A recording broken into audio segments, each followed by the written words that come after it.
एक लड़की अपने प्रेमी के लिए अपना घर बार छोड़ देती है, अपने माँ बाप का साथ छोड़कर वो भागने का फैसला करती है और वो भागकर ट्रेन में जाकर बैठ जाती है। अब ट्रेन में उसको एक ऐसा लड़का मिलता है जो उसको ऐसी बात करता है कि वो लड़की फिर करीब 4 घंटे बाद अपने माँ बाप को फ़ोन करती है और कहती है कि पापा आप परेशान मत होइए, मैं बस यहाँ घूमने आई थी और मैं कुछ ही टाइम में घर आ जाऊंगी। दोस्तों ये कहानी बहुत इंटरेस्टिंग है और हमारी वीडियो को लास्ट तक देखें तभी आपको समझ में आएगा। ये कहानी है यूपी के लखनऊ से। एक सचिन नाम का लड़का है जो स्लीपर का टिकट लेता है और दिल्ली के लिए जाने के लिए जब ट्रेन में बैठ जाता है तो बैठने के बाद जब ट्रेन चल देती है तो कुछ ही टाइम बाद वो सोचने लगता है कि सभी पैसेंजर तो अपनी अपनी सीट में बैठे हैं लेकिन इस केबिन में एक सीट खाली है। इस सीट में पता नहीं कौन आने वाला है, लड़का होगा या लड़की होगी या कोई बुढ़ा होगा या बुढ़ी होगी, वो यही सोच रहा था। तभी कुछ टाइम बाद एक स्टेशन आता है। अब वो स्टेशन में जब गाड़ी खड़ी होती है तो स्टेशन से उस ट्रेन में एक लड़की चढ़ती है, करीब 18 साल की उम्र थी। अब उसके पास 2 बैग थे, 2 बैग लेकर वो उसी केबिन में अपनी सीट में जाकर बैठ जाती है।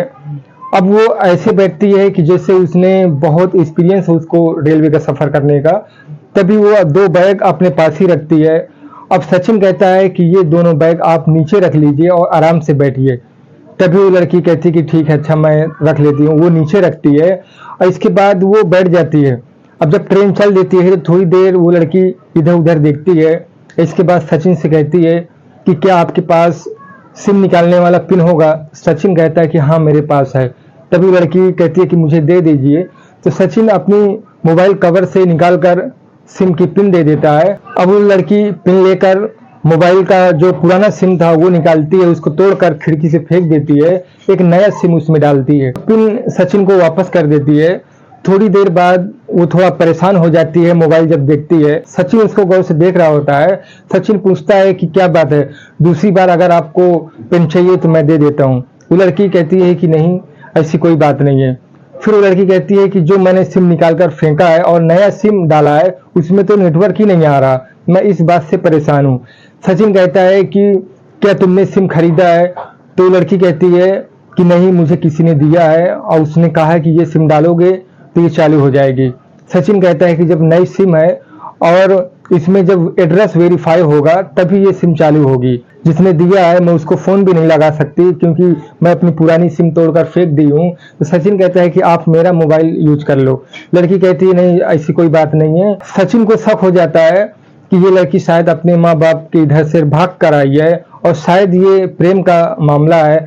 तो सचिन के मन में एक ही बात रहती है कि मैं इसकी पूरी बात जानूं कि आखिर क्यों ये भाग कर जा रही है और कहाँ जा रही है। सचिन उससे कहता है कि तुम्हारे एज की और तुम्हारे जैसी ही मेरी एक बहन है छोटी, जो मुझे तुम्हें देखकर मेरी बहन की याद आ गई। अब वो लड़की सचिन के बारे में सोचने लगती है कि ये लड़का तो मुझे अपनी बहन मान रहा है और ये इसको अगर मैं अपनी प्रॉब्लम बताऊंगी तो शायद कोई परेशानी ना होगी।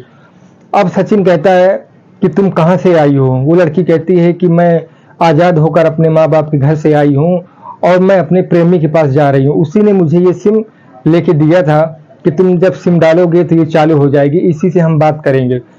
अब सचिन और डिटेल में पूछना चाहता है लेकिन वो लड़की बताना नहीं चाहती थी। लेकिन सचिन और जब रिक्वेस्ट करता है कि तुम मुझे अपनी पूरी बात बताओ तो वो कहती है कि मैं बस आज़ाद होकर आई हूँ और जा रही हूँ अपनी प्रेमी के पास। सचिन और उसकी मन की बात करने के लिए सचिन कहता है कि मैंने भी प्यार किया था और मैं अपने प्रेमी से ही शादी किया लेकिन माँ बाप की मर्जी से, मैंने कोई भागकर शादी नहीं की। वो जब लड़की ये बात सुनती है सचिन के जबान से तो वो उसको भी जरा इंटरेस्ट हो जाता है थोड़ा कि सचिन भी एक लड़की से प्यार करता था और उसी की शादी माँ बाप की मर्जी से शादी हो गई है दोनों की, तो इसकी पूरी बात जानी जाए। तो लड़की सचिन से पूछती है कि कैसे तुमने जिस लड़की से प्यार किया तो माँ बाप अपनी मर्जी से शादी करा दिए। सचिन कहता है कि हम दोनों कॉलेज में पढ़ते थे और दोनों को हम एक दूसरे से प्यार हो जाता है। इसके बाद जब हमारी पढ़ाई खत्म हो जाती है तो हम अपने अपने घर में बता देते हैं कि हमें शादी करना है और मैं इस लड़की से प्यार करता हूं जिसका नाम सीमा था, आज वो मेरी पत्नी है। तो मेरे घर वाले तो राजी हो जाते हैं कि बेटा तेरी खुशी जिसमें है उसी में हमारी खुशी है, तो लड़की के घर वालों से बात कर ले या उनके पापा से हमारी बात करा दे। जब सचिन सीमा से बताता है तो सीमा अपने घर में कहती है, तो उसके पापा कहते हैं कि ये लड़का हमारे लेवल का नहीं है और हम इससे शादी तुम्हारी नहीं करेंगे। सचिन से जब वो लड़की कहती है कि पापा ऐसा ऐसा कह रहे हैं, तो सचिन कहता है कि अच्छा ठीक है, आगे देखेंगे। इसके बाद सीमा कहती है सचिन से कि हमारी शादी पापा नहीं होने देंगे, क्यों ना हम भाग कर शादी कर लें। सचिन कहता है कि नहीं, बिल्कुल भी भाग कर शादी हम ना करेंगे।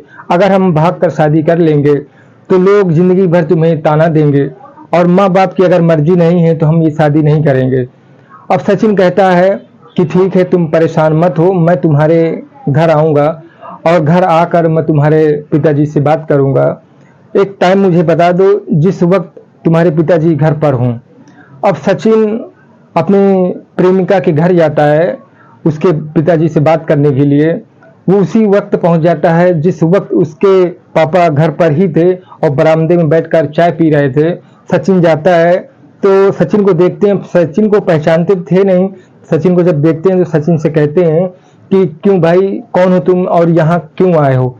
सचिन कहता है कि सर, मैं आपकी लड़की से प्यार करता हूँ और सीमा ने मेरे बारे में बताया होगा। तब उसके पिताजी लाल पीले हो जाते हैं और मुझ पर बहुत गुस्सा होते हैं। लेकिन मैं अपने होने वाले ससुर से बस एक ही बात कह रहा था कि सर, हम एक दूसरे से बहुत प्यार करते हैं और हमारी शादी करा दीजिए। और हमने भागकर शादी इसलिए नहीं की कि आपकी इज्जत का ख्याल आ गया, क्योंकि आप अपनी लड़की से बहुत प्यार करते हैं, बचपन से इसको खिलाया पिलाया और प्यार किया, पढ़ाई लिखाया, आज वो 18 साल की हो गई है। अगर हम भागकर शादी कर लेते तो आपकी क्या समाज में इज्जत रह जाती और हमेशा आपको लोग ताना देते। इसके वजह से मैं भागकर शादी नहीं किया, वरना आपकी लड़की तो कह रही है भाग के शादी करने के लिए, लेकिन मैं उसको मना किया। सीमा ये बातें अंदर से सुन रही थी, अब वो रोने लगती है। सचिन कहता है कि सर, मैं जा रहा हूँ, बस मैं एक ही बात कहना चाहता हूँ कि आप अपनी लड़की की शादी कहीं भी कर दो, लेकिन मैं प्यार हमेशा उससे करता रहा हूँ और उसी से करता रहूँगा। तभी सीमा आती है और सचिन को रोक लेती है, कहती है कि तुम तो मेरे पापा से बात करने के लिए आए थे, शादी पक्की करने के लिए आए थे, लेकिन यहाँ तो तुम ऐसे ही जा रहे हो। सचिन कहता है कि पागल, पहले तो रोना बंद कर, मैं तुझसे बहुत प्यार करता हूँ और हम भागकर शादी तो कर लेते, लेकिन जिंदगी भर तुम्हें भी तो लोग ताना देते, तब तुम लोगों के समाज के बीच में क्या जवाब देते। मैं इसके वजह से भागकर शादी नहीं करना चाहता। अगर हम शादी करेंगे तो माँ बाप की मर्जी के बगैर हम बिल्कुल भी शादी नहीं करेंगे और जब तुम्हारे पिताजी राजी होंगे तभी ये शादी होगी, वरना जहां भी तुम्हारे पिताजी तुम्हारी शादी करें तुम वहीं शादी कर लो। अब ये बात कहकर सचिन जाने लगता है। तभी उसके पिताजी दोनों का प्यार देखते हैं और सचिन से कहते हैं कि हमें तुम्हारे जैसा दामाद नहीं मिलता, अगर हम ढूंढते भी तो तुम्हारे जैसा नहीं मिलता। तुम तो हमारे बारे में सोच रहे हो और समाज के बारे में सोच रहे हो। हमारी लड़की और तुम भागकर शादी तो कर लेते, लेकिन ये सच है कि हम लोगों को क्या जवाब देते। तब सचिन और सीमा की शादी के लिए उसके पापा राजी हो जाते हैं और हम दोनों शादी कर लेते हैं। अब ये बातें जब लड़की वो सुनती है तो उसके भी मन में कुछ खोट आ जाता है कि शायद मैं गलती कर रही हूँ और मैं अपने माता पिता को छोड़कर उस लड़के के साथ जा रही हूँ। तभी कुछ टाइम बाद दिल्ली आ जाता है और स्टेशन में जब दोनों उतरते हैं तो दोनों जाने लगते हैं। वो लड़की सचिन से कहती है कि क्या मेरा भी प्रेमी तुम्हारे जैसा चाहता होगा। तो सचिन कहता है कि तुम्हारा प्रेमी कहाँ है। तो वो लड़की कहती है कि वो तो अपने घर में है और मैं ही उसके पास जा रही हूँ। तो सचिन कहता है कि तुम्हारा प्रेमी तो बड़ा चालाक निकला, वो तो तुम्हें लेने तक नहीं आया और तुम्ही को अपने पास बुला रहा है और मुझे नहीं लगता कि ये अच्छा प्यार है और तुम्हें वो दिल से चाहता हो, और जाने लगता है।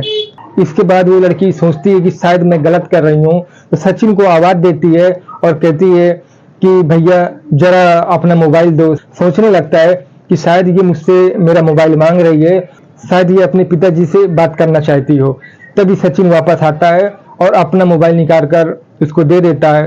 अब उसके घर वाले बहुत परेशान थे। जब 4-5 घंटे हो जाते हैं ये लड़की घर नहीं जाती तो वो पूरा गांव ढूंढते हैं, जो पहचान वाला होता है उनसे भी पता करते हैं। उसके पिताजी रो रहे होते हैं कि हमारी लड़की कहाँ चली गई। अब वो बार बार मोबाइल देख रहे होते हैं कि शायद इस मोबाइल से कोई हमारी लड़की खबर दे दे। अब जब वो लड़की सचिन के मोबाइल से फोन लगाती है अपने पिता को, तो उसके पिता के मोबाइल में जब रिंग बजती है, देखते हैं तो एक नए नंबर होता है, तो उनको भी लगता है कि शायद हमारी लड़की का कोई खबर देने वाला हो।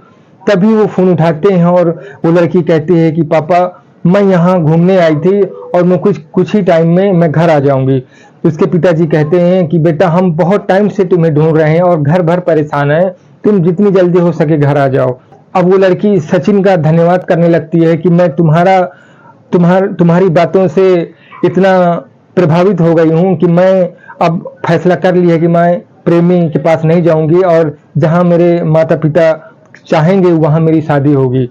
सचिन भी कहता है कि तुम्हें जिंदगी में कभी अगर कोई परेशानी हो तो मेरा नंबर लेके जाओ और कभी भी तुम मुझे याद करना, मैं तुम्हारी जरूर मदद करूंगा। अब वो लड़की कहती है कि मैं फर्स्ट टाइम आई हूँ यहाँ दिल्ली, मुझे वापस जाने वाली ट्रेन में बैठा दो। सचिन उसको एक टिकट कटाता है और वापस जाने वाली ट्रेन से बैठा देता है।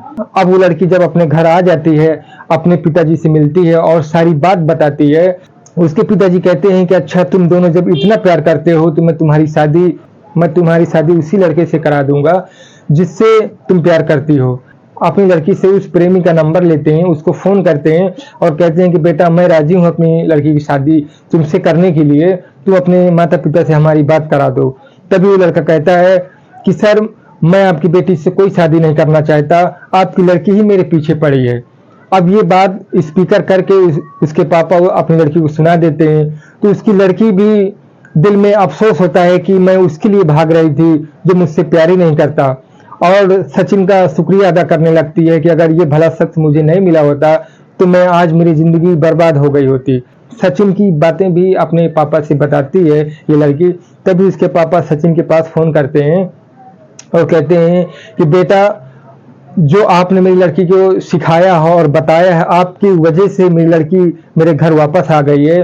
कभी आपको समय मिले तो अपनी पत्नी सीमा के साथ मेरे घर जरूर आना। तो सचिन कहता है कि सर, कौन सी पत्नी और कौन सा प्यार, मैं किसी से कोई प्यार नहीं करता। मेरी शादी तो अरेंज मैरिज हुई है और घर वालों की मर्जी से हुई है। मेरे 2 बच्चे हैं और वो बड़े अच्छे हैं और मैं बहुत खुश हूँ। मेरी कोई लव मैरिज नहीं हुई और ना कोई स्कूल की प्रेम कहानी है।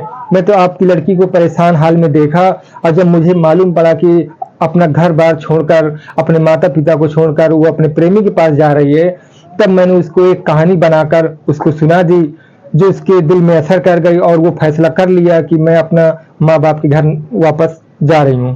तभी उसके पिताजी कहते हैं कि बेटा, अच्छा, तुम अपनी पत्नी के साथ और अपने बच्चों के साथ मेरे घर जरूर एक बार आ जाना, मैं तुमसे मिलना चाहता हूँ। सचिन कहते हैं कि जरूर सर, कभी मौका मिलेगा तो मैं जरूर आपके घर आऊंगा। तभी आपने देखा कि एक अपने घर से भागी हुई लड़की एक अच्छा इंसान मिल गया था और फिर उसके माँ बाप को रुसवा होने से वो लड़के ने बचा लिया। तो हमारी वीडियो कैसी लगी आपको? अच्छी लगी हो तो प्लीज़ हमारे चैनल को सब्सक्राइब करें, लाइक करें और एक छोटा सा कमेंट करें।